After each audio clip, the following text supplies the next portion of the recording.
who am I to tell you how to do sprint workouts when I seem to have some trouble doing them properly myself?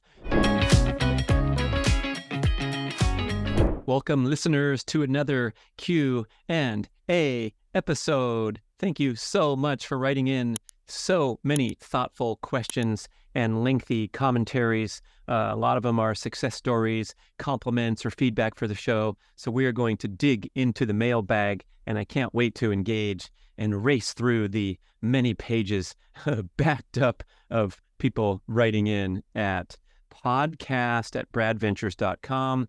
We read everything. We evaluate everything. We're so happy to be on this journey with you. And I want to give a special thanks out to all the devoted listeners that have helped us bump into the top 50 rankings of the Apple Podcasts Fitness category, an extremely crowded category of great shows. And it's a great honor to be up there. And it helps with the visibility so much to be highly ranked, because then new podcast listeners can navigate on Apple Podcasts and find the show prominently displayed as one of the choices. It also helps tremendously if you can go and leave a review on Apple Podcasts, or if you listen through another podcast player like Spotify. It's a great, great service to the show, and it helps increase our attention and prominence. And if you take the trouble to do so, I appreciate it greatly, and we'll also do something back for you. So leave a review. Send a screenshot, or just say, hey, Brad, I left a review. I'm too lazy to take a screenshot. We trust you, and we will get you a free B.rad nutrition product of your choice. Just email podcast@bradventures.com for details. Thank you so much for listening to this top 50 ranked show. And then we go to the questions. The first one is from longtime listener Jay Dominic. He says, Brad, I've been following your dietary journey and evolution. I especially like the podcast with Jay Feldman, where he's talking about energy balance philosophy. And Jay says, as you add carbs back into your breakfast, have you noticed any changes to your blood work, such as fasting insulin, HbA1c, ratio of triglycerides to HDL, and so forth? Great question, because a lot of the programming and the dogma that we've been hit with, especially in the ancestral health scene, is that carbs are somehow considered evil.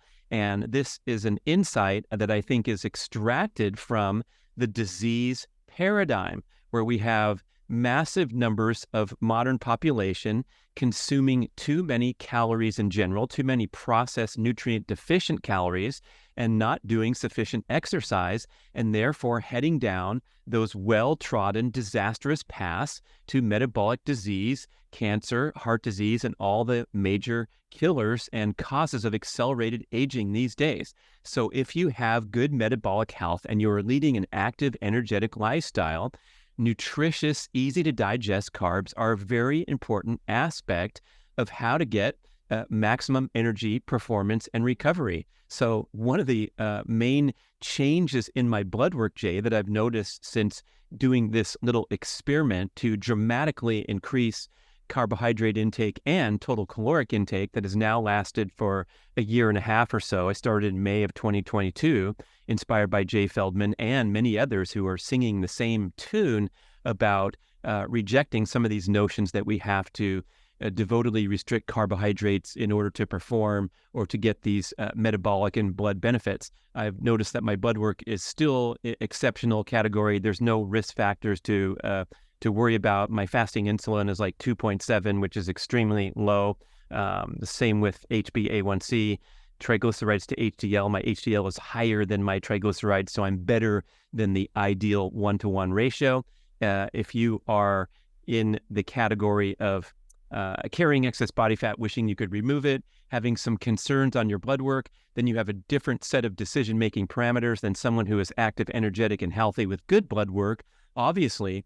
But at the same time, I'm going to contend that any type of restrictive diet is going to deliver excellent results when you are in that metabolic disease risk category. It simply means get up and get moving more and quit eating so much food, especially processed foods. So You can try a phase of time-restricted eating. You can go on a ketogenic journey, as we describe in our best-selling book, Mark Sisson and I, The Keto Reset Diet. We have a 6-week protocol where you can do a reset for your metabolism, fine-tune your fat burning, cut those carbs out for a devoted period of time, and kick over into fat burning and away from carbohydrate dependency. But mainly, before we get into the nitty-gritty details of dietary transformation, the simple first step to take is to just eliminate nutrient-deficient processed foods from your diet. And by doing so and emphasizing natural, nutritious foods, you are going to have tremendous health breakthroughs, perhaps without the risks associated with those restrictive diets that can easily become too stressful. And we have now talked about for quite some time the highly devoted, type A, goal-oriented peak performers who have engaged in restrictive dietary strategies such as keto, such as time-restricted feeding, and tried to continue crushing their workouts at 6 a.m. in the CrossFit gym or out on the roads and trails. And when you stack up all these stress factors on one side of the balance scale, you are easily trending into an overly stressful lifestyle pattern, which can cause compensatory responses. They call it the compensation theory of exercise, where if you don't eat enough and you exercise in an overly stressful pattern, you're going to turn down an assortment of very important metabolic, hormonal, and overall systemic functions, especially things like your thyroid get disturbed. People talk about adrenal fatigue, brain fog in the afternoon. All these are symptoms of overly stressful patterns that can include not just those workouts being too challenging, but also not fueling yourself sufficiently with nutritious carbohydrates, proteins, and fats. Okay, so just to get back to answering this question, the main change I noticed in my blood work was a good bump in serum testosterone levels, up over 800 over the past 4 or 5 years. As I've tested incessantly, my serum testosterone has ranged from 560 to 1,008. And that's a pretty big range, but it's all in the pretty healthy category, where I'm generally in the 650, 750, 800 range. But I did notice a distinct bump when I started to go deliberately to that huge bowl of fruit in the morning, that huge protein smoothie following that up, instead of my historical pattern of fasting or consuming minimal calories until midday and then sitting down for a big meal. So my takeaway here is clean up your frickin' act and get rid of those processed foods by any means necessary, especially if you aspire to lead a healthy, active, energetic lifestyle. And then if you want to dabble in some form of restrictive eating because you simply can't stay away from indulgent foods, go ahead and knock yourself out. But I also contend, when you emphasize natural, nutritious, easy to digest foods, you're going to self-regulate. You're going to optimize your appetite and satiety hormones such that you consume an appropriate amount of calories every day to fuel your active, energetic lifestyle. You don't have to look at apps or charts or starve yourself or struggle or suffer because it's not 2 o'clock yet, but you're dying to eat, but you're trying to do a time-restricted pattern this week, or can't wait till your cheat day on the weekend where you can overindulge. All that stuff I consider to be nonsense when we're not focused on the central point of emphasizing natural, nutritious foods. And a quick example of that is if you're going and eating big bowls of fruit or having an omelet for breakfast or a wonderful steak dinner with the accoutrements that you love on the side, you're going to naturally feel satisfied, especially when you emphasize dietary protein, which is our number one most important objective to achieve in the diet. Protein is highly satiating to the point that you're not going to get yourself into trouble or pick up some extra pounds of unwanted body fat by consuming too many omelets or too much ground beef or too many steaks, in contrast to having these indulgent foods around and getting into the pint of ice cream to the extreme extent because you're trying to recover from that exhaustive 6 a.m. workout at the gym later that day. So that's my answer to Jay. And he continues on with some more comments. I myself have pushed the boundaries of fasting too far, and it can result in cold hands and feet, and also increased cortisol, says Jay. And that's super interesting comment, because I have also noticed on those days when I don't consume sufficient morning calories per my new pattern that I talk about so much, I get these experiences of feeling cold in the afternoon under normal conditions. And then I go and get myself a big meal and things correct. And I possibly am now, after a year and a half of turbocharging my metabolism with increased caloric intake, I am possibly more sensitive to the times where I don't get sufficient calories. In other words, my adaptability to go long periods of time without eating has diminished, and I get hungry more easily, especially in the morning. I get intense sensations of hunger if I don't go to my typical protocol of the big bowl of fruit and the big protein smoothie, or if I'm making eggs or a proper meal, which also happens frequently in the morning.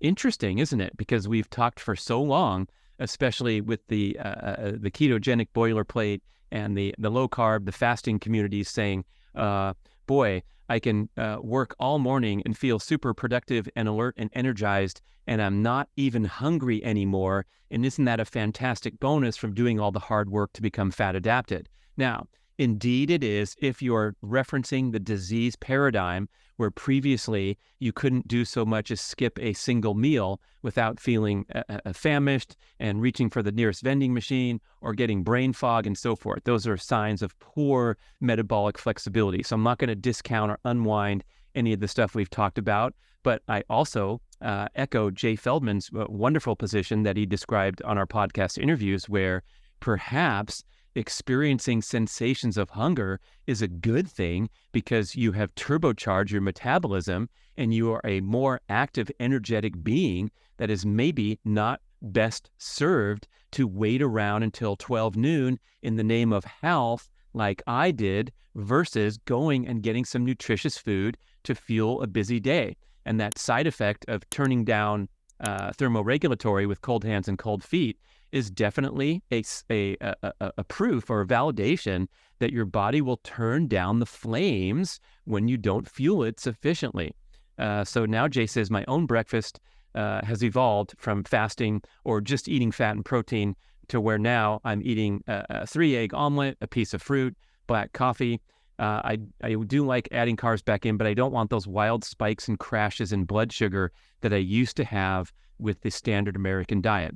Very well said, because when we talk about carbs and people say I'm sensitive to carbs, what we're really talking about for the most part is that sensitivity to nasty, nutrient-deficient processed carbs, which we in standard American diet eat way too much of, and somehow they've been grouped together with natural, nutritious sources of carbohydrates, particularly fruit.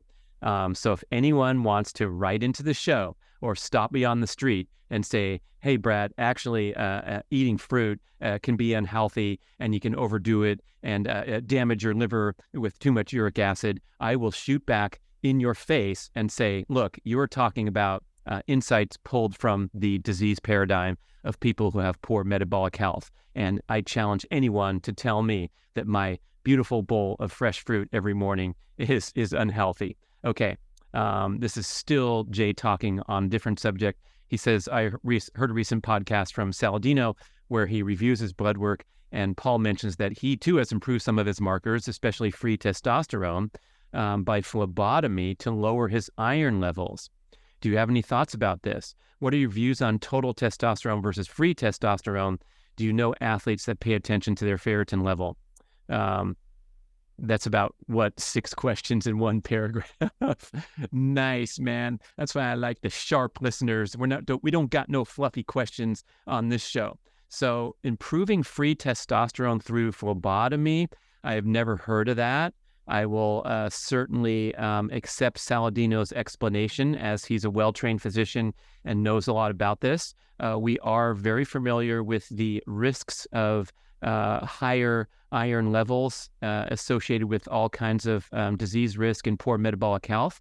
And I have been in that category myself a couple times in my past, where the recommendation was to go give some blood and get that iron back into healthy range. But I did not know there was any association with a testosterone level from having elevated iron. Now, views on total testosterone, often called serum testosterone, versus free testosterone. Most people offer the soundbite up that free testosterone is more important because free is the circulating amount in your bloodstream. But it's really highly nuanced. And I've done a lot of research here. I'm working on a book about testosterone. I've listened to Tommy Wood, one of the most respected physicians in the ancestral health scene. And he contends that serum testosterone is a very good indication of your overall hormonal health, as is free testosterone. But again, just obsessing with free testosterone at the expense of serum testosterone or diminishing that can be a mistake. One point that Tommy makes is that free testosterone is measured in pictograms, which is it a trillionth or a millionth of a gram or something? So we're talking about infinitesimal amounts in the bloodstream. There's some potential for variation in test results just because it's so small, or especially day by day, where it might be better to look at the total amount circulating, that would be the serum testosterone, and associate the free testosterone together with a healthy serum level. So most of the charts that you see are the ranges, the average values that you see on a blood test, or you can Google on the internet. They're talking about serum testosterone levels. Now, in certain conditions of poor metabolic or overall health or elevated stress, chronic stress levels, you can have a healthy serum testosterone level, but an unhealthy free testosterone level. And I, too, have been in that category before, where my free T was outside of the healthy range, even though my serum T was decent. So for overall hormonal health, we want to see a high serum testosterone level, not normal, but high, because remember, we're talking about a population that is in epidemic decline of average testosterone levels by about 1% a year since the 80s. So indeed, grandson has lower testosterone than dad, who has lower testosterone than grandpa.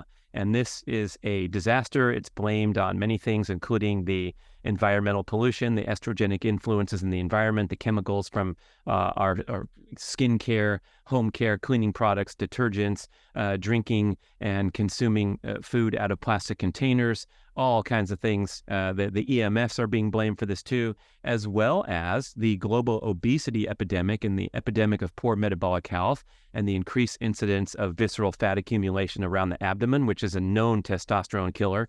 So we have all these things working against us today, to the extent that if you deliver a blood test and your doctor says, hey, well, your testosterone is normal, you do not want to settle for normal. You want to be exceptional by today's standards. And I'm reflecting on the time when I've done some postings about my blood tests and my testosterone levels over time on Instagram, and talked about them on the podcast too. And one time I was patting myself on the back for being in the 95th percentile for males in my age group. And then I'm like, wait a second, 95th percentile should be considered okay or average versus exceptional, because we're competing or comparing against a bunch of sorry-ass, floppy spare tire people as the metabolic norm in today's world. So shoot for the skies here, man. Testosterone is the essential male hormone for energy, focus, peak performance, recovery, and it's a very, very good proxy for your overall state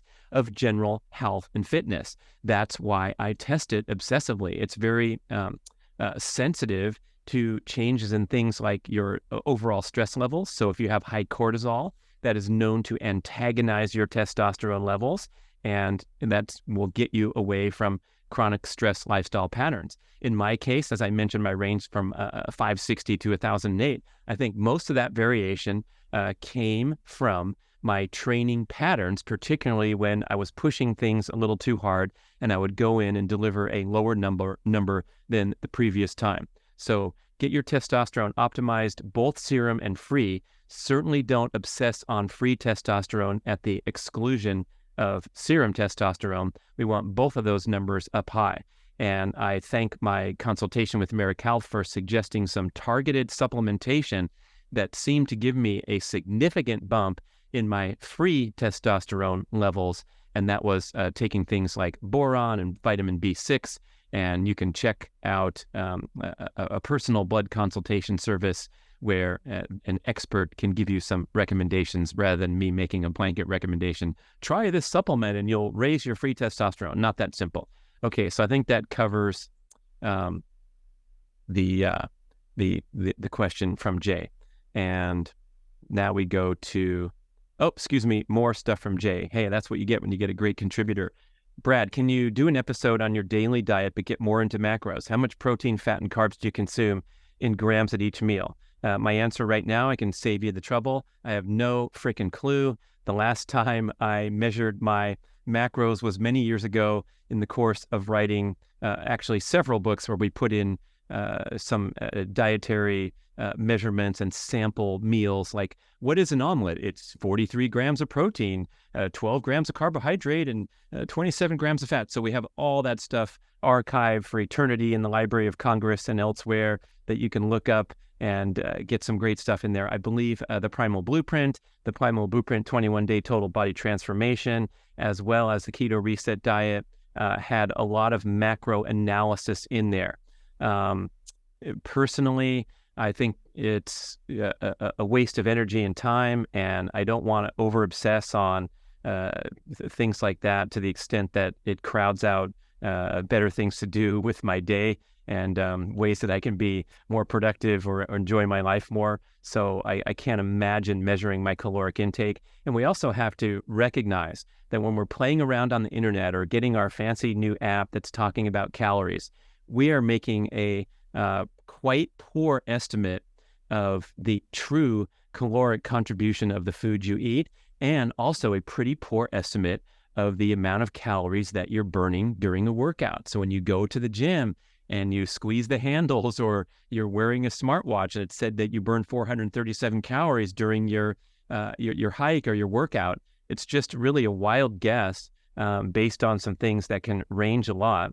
And also with the food, we have to remember factors like if you're consuming processed nutrient deficient food, it might have a caloric value, but if your body has a hard time burning it, such as the common criticism of refined industrial seed oils, it really doesn't do any good to count those calories as anything except for health destructive ingestion of toxic agents.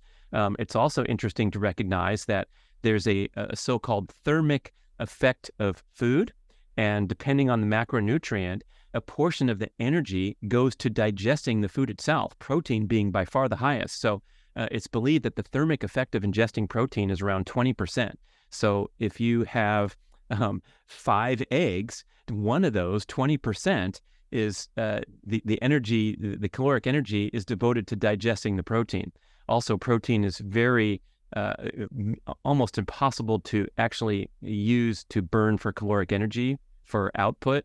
So it goes to the building blocks of life and important essential biological functions in the body. So there's really no justification whatsoever to count protein calories in your daily caloric intake in the name of trying to reduce excess body fat by counting the calories that you burn and counting the calories that you eat. So from here forth, if you have one takeaway from this commentary, is forget about protein calories, except for to emphasize them as your number one dietary goal to ensure that you get your daily biological functions met, especially for those in the older age groups. It is known that the elderly have a much more difficult time with protein synthesis than younger folks. So, my son, who's 25, consumes a crap ton of protein, keeps calling for more bags of B.rad Superfuel. I can't believe you finished 5 already in a number of months, but he is lifting weights.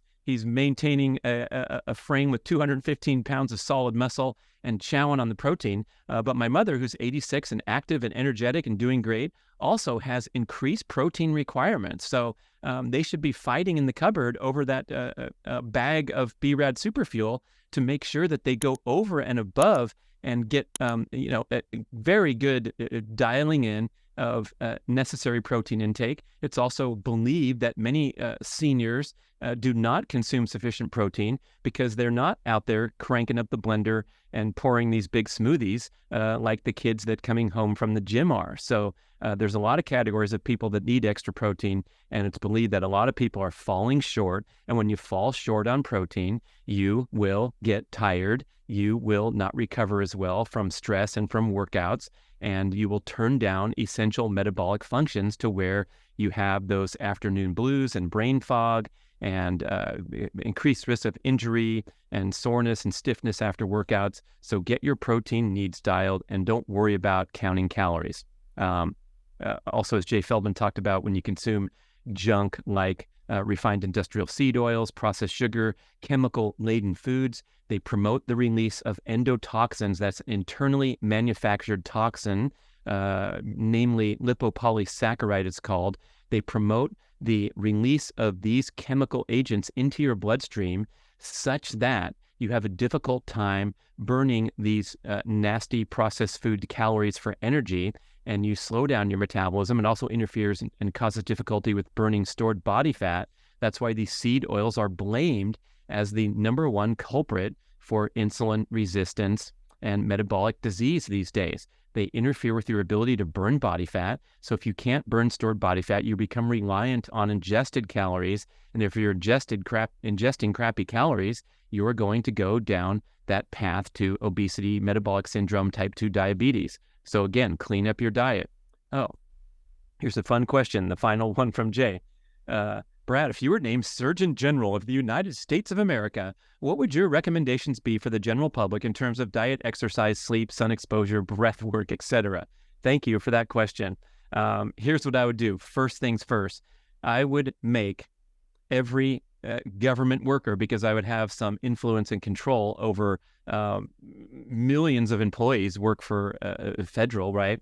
I would make every government worker complete a mile before sitting down to work every single day. This is a new law and a mandate for all government workers. I was praying that Governor Arnold would do that in the state of California when he became governor. I talked and actually pursued this objective with my good friend, the former state superintendent of schools in California, Tom Torlakson, who's a lifelong runner and a coach for decades of high school distance runners. And I said, can we possibly do this? Can we have it be a school law, just like when you get up and have to salute the flag and say the Pledge of Allegiance? That was baked into law, right, when we were growing up. I think it still is. I'm not sure. Can we just make every kid run a mile in the morning? I didn't succeed on the institutional level, but with my charity that I used to run, it was a kids' fitness charity called Running School. Get it? Running School.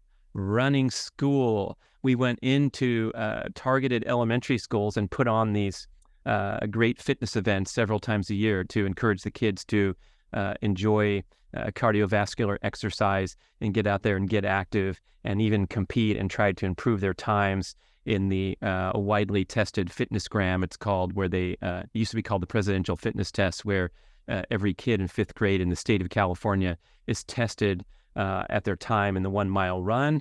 And they had a disastrous failing rate back when the latest research was published. So like 40% of the school children in California could not complete a mile in the basic standard time to be considered fit.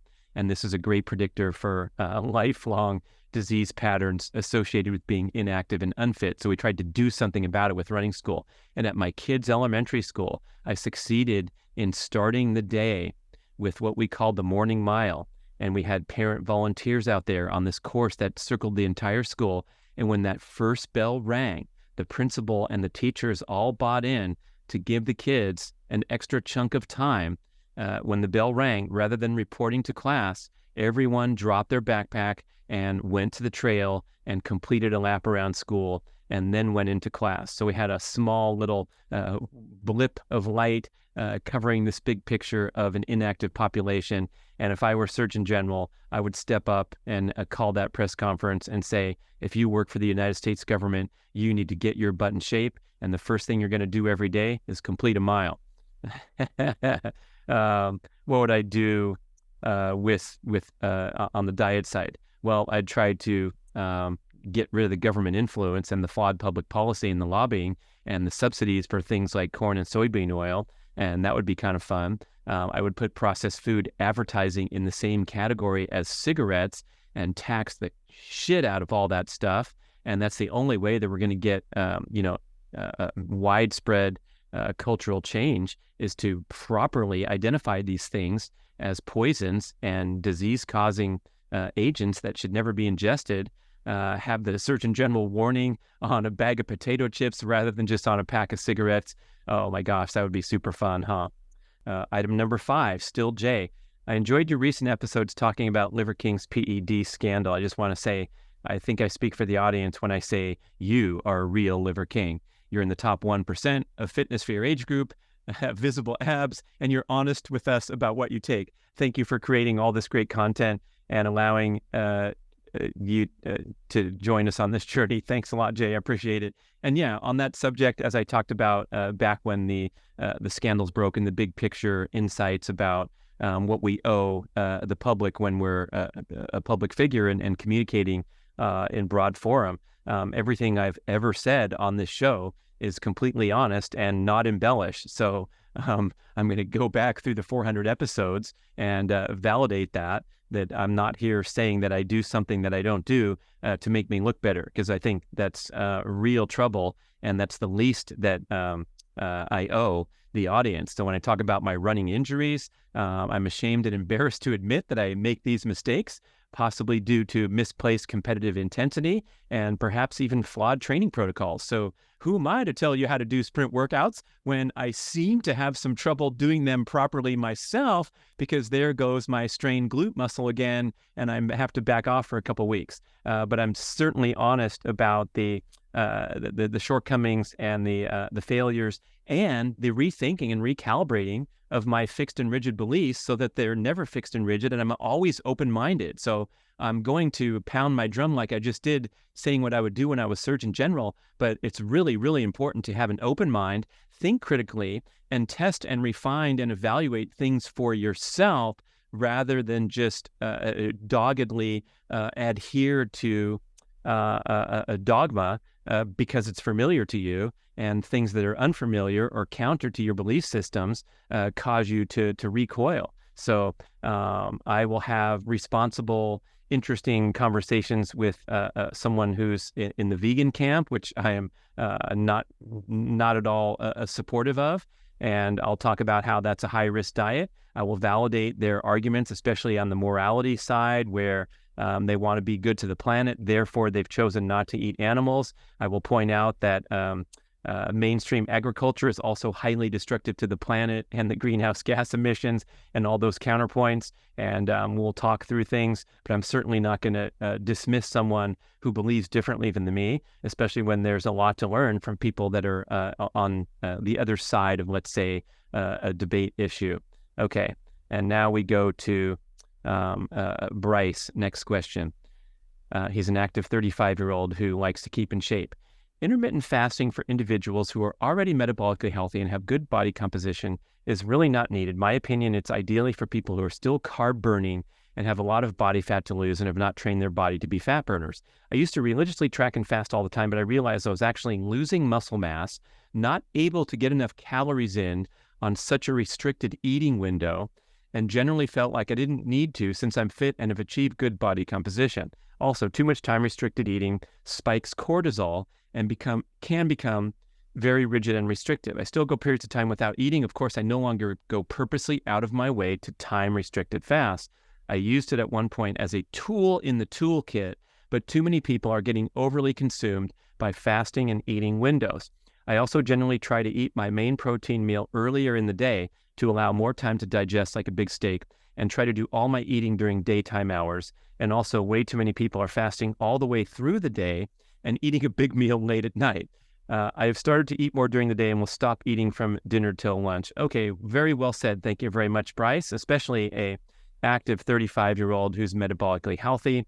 I agree with all your message, and especially important point you made was that when you are trying to fit your eating into a time-restricted window, you're going to bump up against a real challenge when it comes to eating and assimilating sufficient protein calories. So it's known from science, great shows on Peter Attia Drive podcast from Dr. Don Layman, one of the world's leading protein experts, where he says, we can't assimilate massive doses of protein at a single meal. Ben Greenfield talks about this a lot. I think the number bantered about was 40 grams or perhaps 60 grams is the most that we can truly assimilate at a single sitting.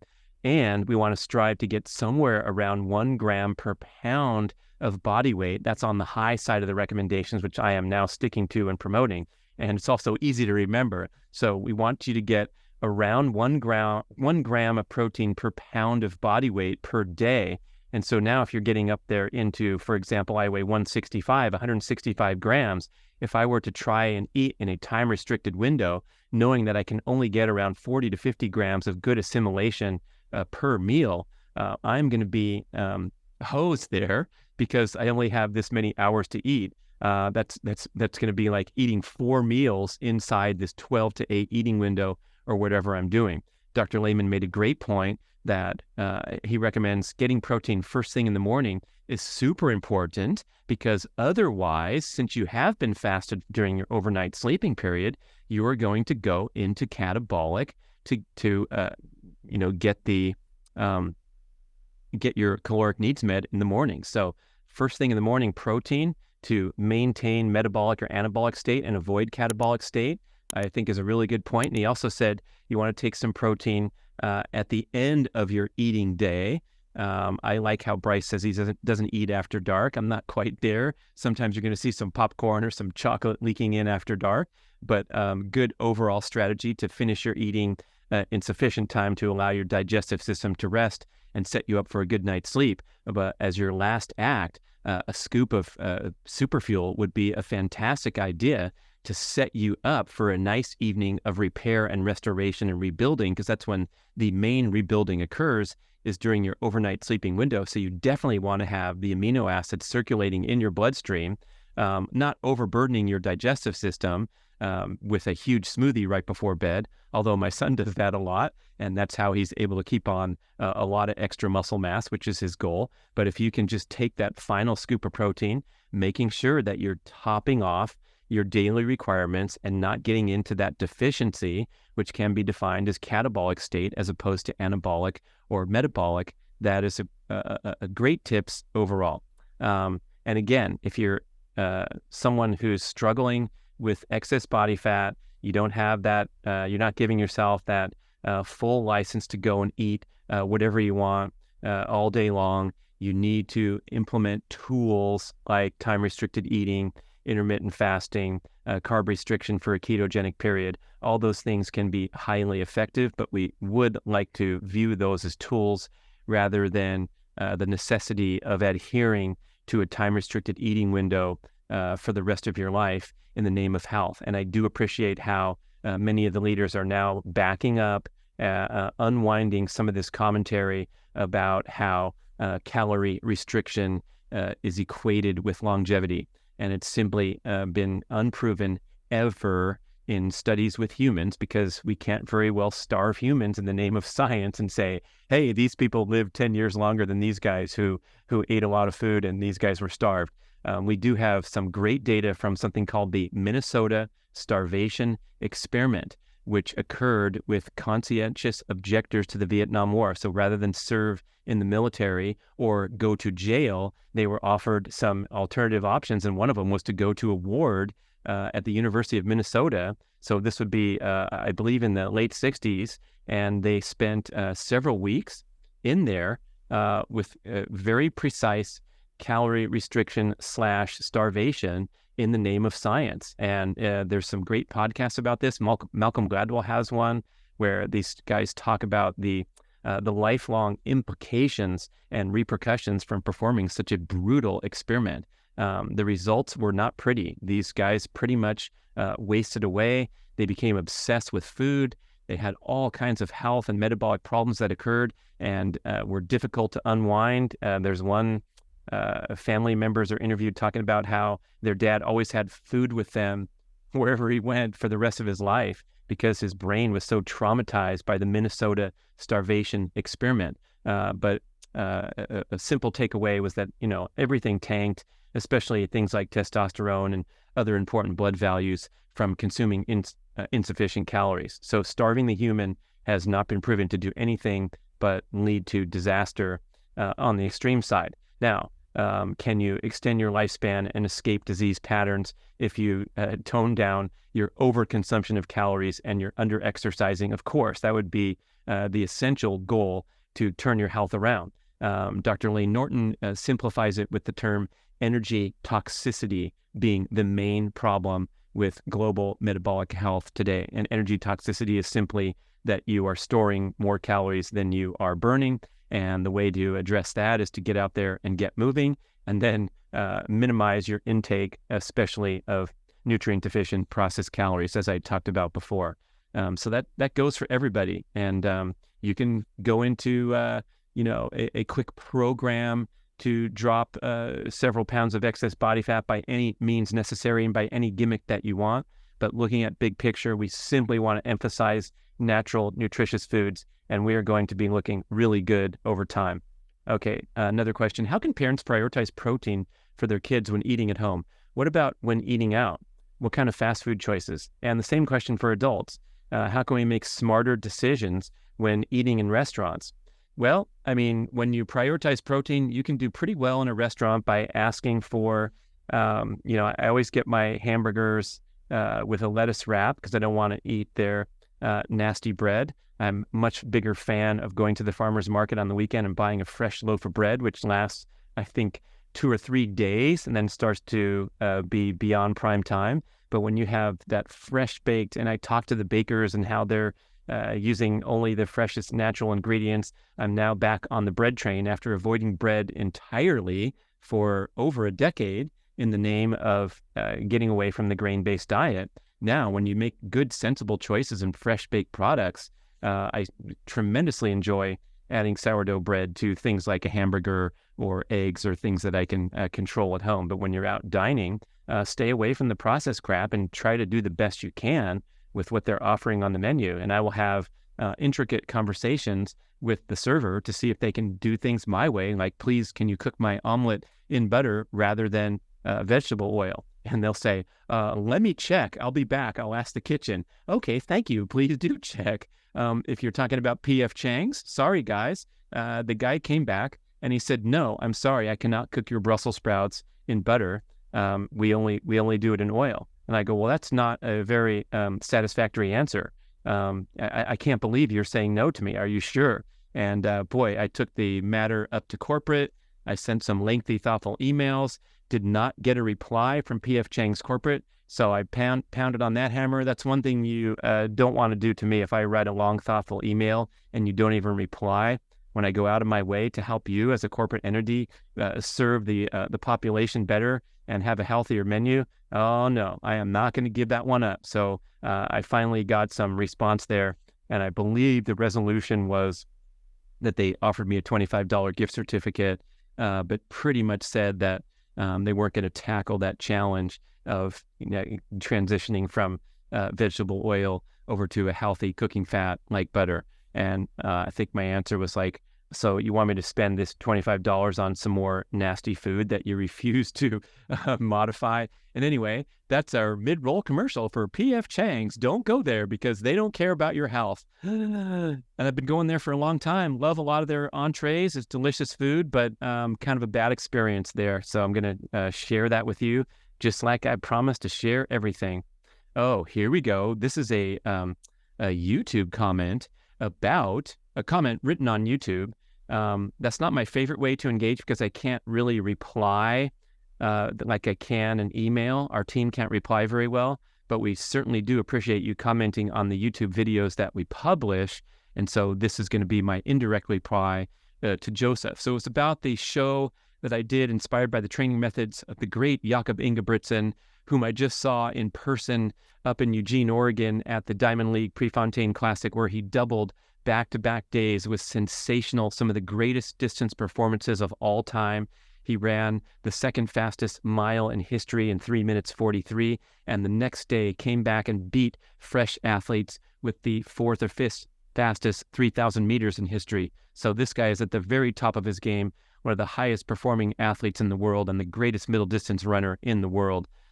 Joseph says, what people don't take into account is that the threshold training stuff, this is the stuff that Jakob promotes, sort of a novel training method called double threshold workouts. Joseph says it's a gimmick.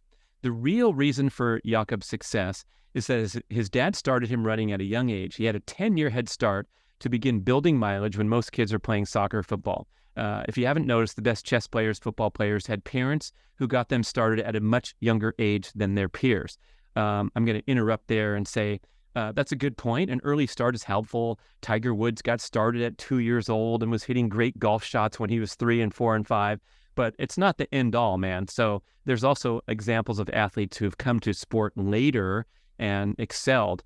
And this is some great commentary in my former podcast guest David Epstein's book, The Sports Gene. My favorite chapter, it's called The Tale of Two High Jumpers. And he compares and contrasts two of the great jumpers in the world, a former Olympic gold medalist, Stefan Holm from Sweden, and the Bahamian Donald Thomas, who is still competing on the world circuit after 15 years, one of the longest careers on elite high jumping ever. And the quick story was that Stefan Holm was bred to be a high jumper since age 5, and he practiced every day for years and years, eventually won the Olympic gold medal. And this guy, Donald Thomas, was pulled off the basketball court at a junior college in Illinois. Some high jumpers dared him to try it because he was bragging at the brewery off campus that he could probably jump 7 feet, no problem. They said, "Oh, you don't understand. That's like near Olympic caliber."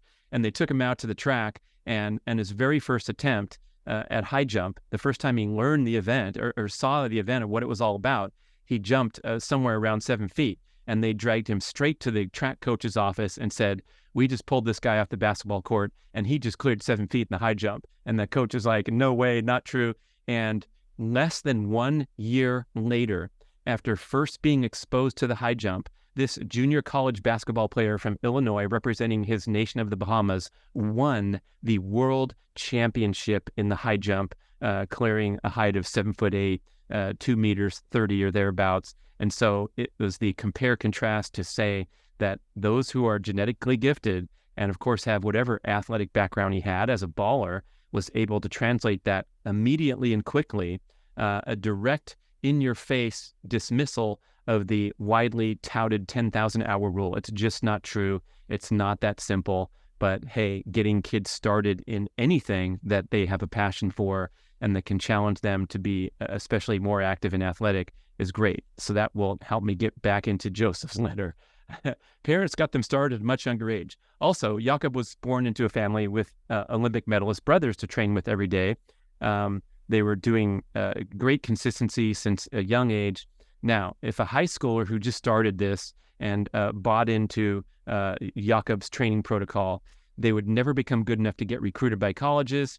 At least in the U.S., we have a long period of time. The high schoolers have 4 years to put up race times, and then in college you can develop and develop.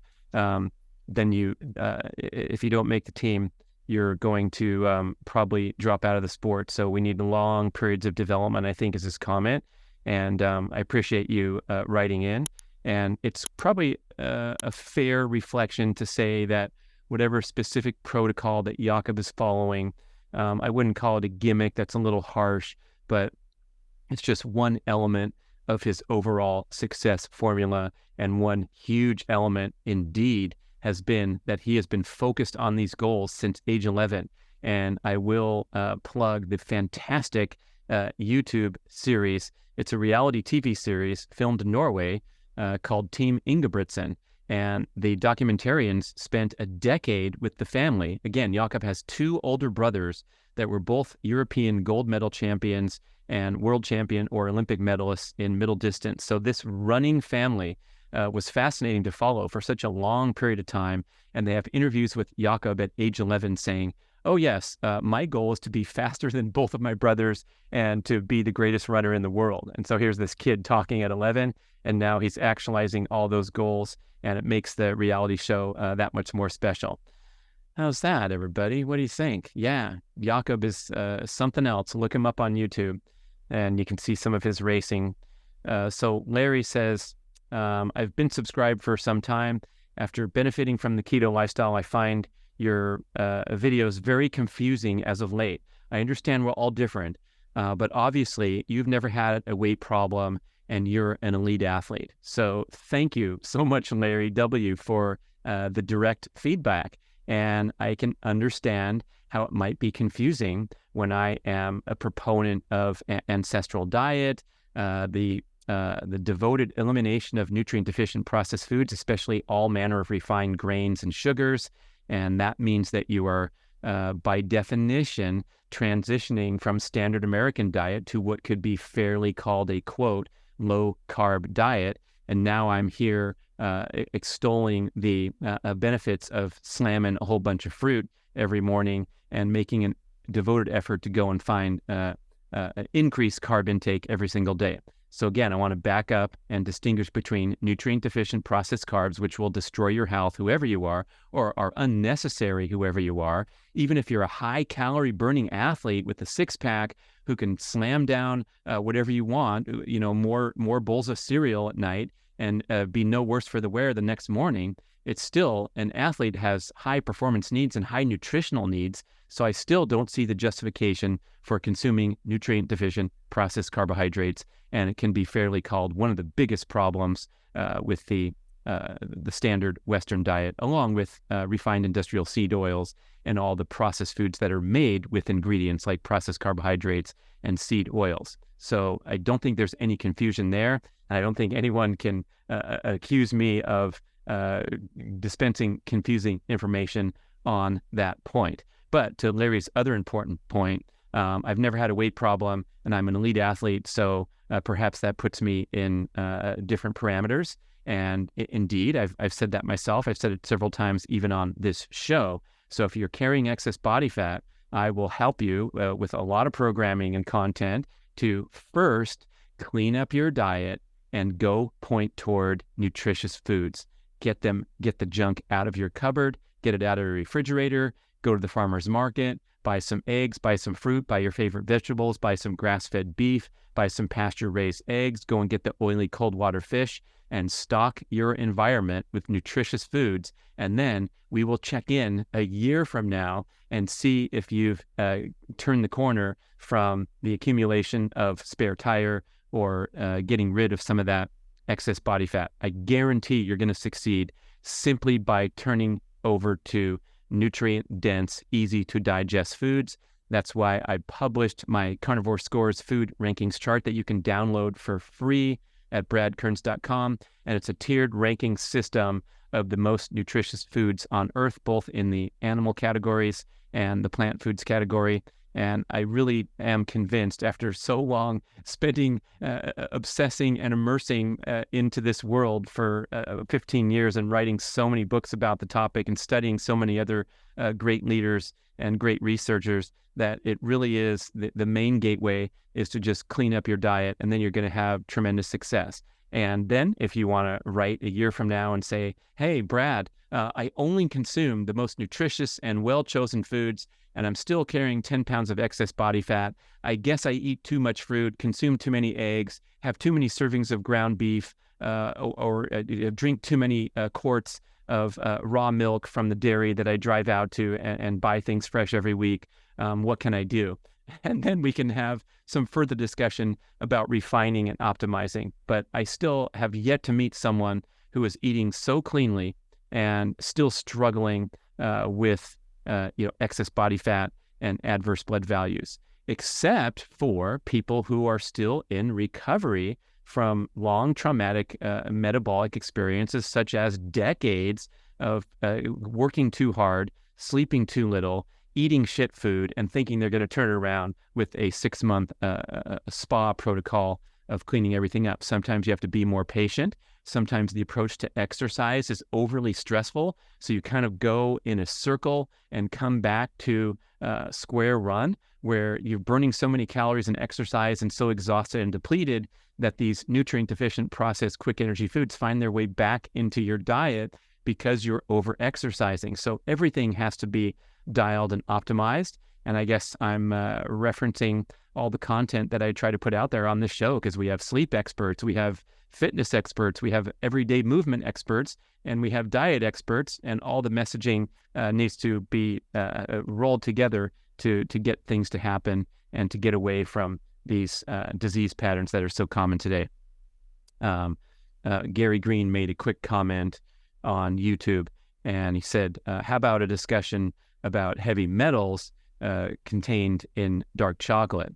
And there's some controversy here because a lot of people are talking about the bad test results on even some quality dark chocolate bars have been implicated to be containing elevated levels of dangerous heavy metals, things that we shouldn't be ingesting, like lead.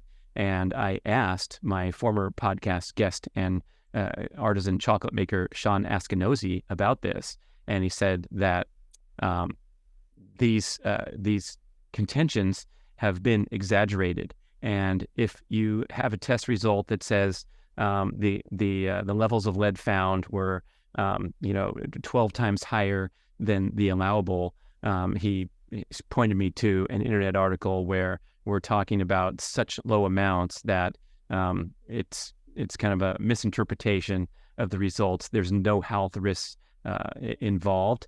And when you source good bean to bar chocolate, which is the essence of all the commentary I have about dark chocolate, I even have an ebook called A Connoisseur's Guide to Dark Chocolate that you can download for free when you go to bradkearns.com that talks about this a bit.